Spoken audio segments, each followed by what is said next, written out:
All eyes on Washington this week as Canada is bracing for possible tariffs that could be announced Saturday.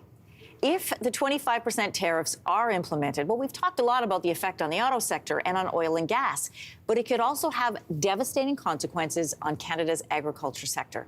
For more on how farmers and livestock sector are preparing, we're joined this morning by Donald Killorn. He's the executive director at the PEI Federation of Agriculture. He's coming to us from Charlottetown this morning. Welcome. Good morning, Anne-Marie. Thank you for having me. Just to set the scenario for everybody, Canada exports more than $40 billion in agricultural products to the U.S. This is every year. And the U.S. exports more than $30 billion into Canada. So then how does a 25% potential tariff translate into how much Canadians are going to end up paying for food? Well, I think an even better question is how much are Americans going to pay for food? I mean, this is an initiative of their government. And, I saw numbers where it could add up to $3,000 a year to the average American household. So it's to be seen as inflationary. It's obviously going to be very disruptive to both economies, Canada's as well. And I think that's why we've seen a serious response from Canada at the risk of a tariff. Although, the risk perhaps isn't as acute maybe as it once seemed.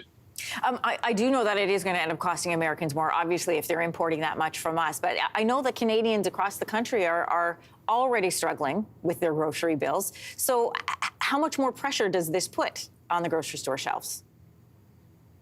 Well, I mean, we're a net exporter of food, right? I mean, our food exports all over the world. We're exporting safe, healthy Canadian food, and it makes up 5% of the GDP.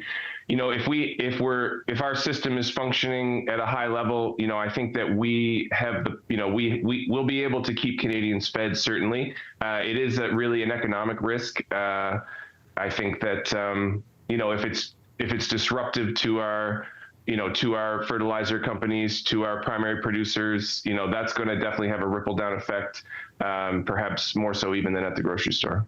What about jobs in the agricultural sector? Listen, we've done a lot of stories on this show about how the agricultural sector in this country is struggling. They're struggling to find people to take over farms and companies. They are struggling on the business side of things. How could tariffs affect jobs?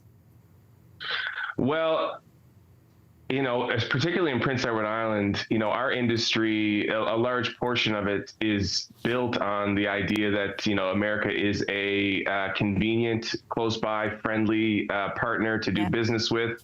Supplies are going in both directions. But of course, what we're pulling out of the ground, we're then selling to the Americans. And so particularly in table stock potatoes, it becomes very disruptive, and we have to then identify new markets for those products if the Americans decide that they want to sort of stand in the way of good, solid free trade. And so that has an economic impact. It's going to take a toll on it's not only going to impact agricultural workforces, it's going to impact the two economies in in ways that we haven't even begun to discuss yet. And so while there will certainly be less capital flowing into agriculture, that will ultimately trickle down into fewer positions. That's going to be widespread throughout the economy. It doesn't work for anybody.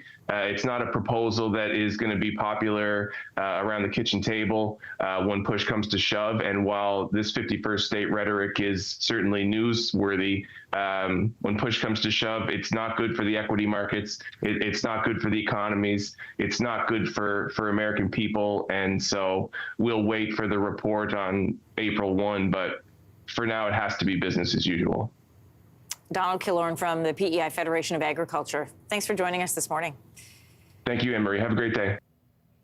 If you liked that video, make sure to subscribe to the Your Morning YouTube feed, where you can find all kinds of new content posted every weekday morning.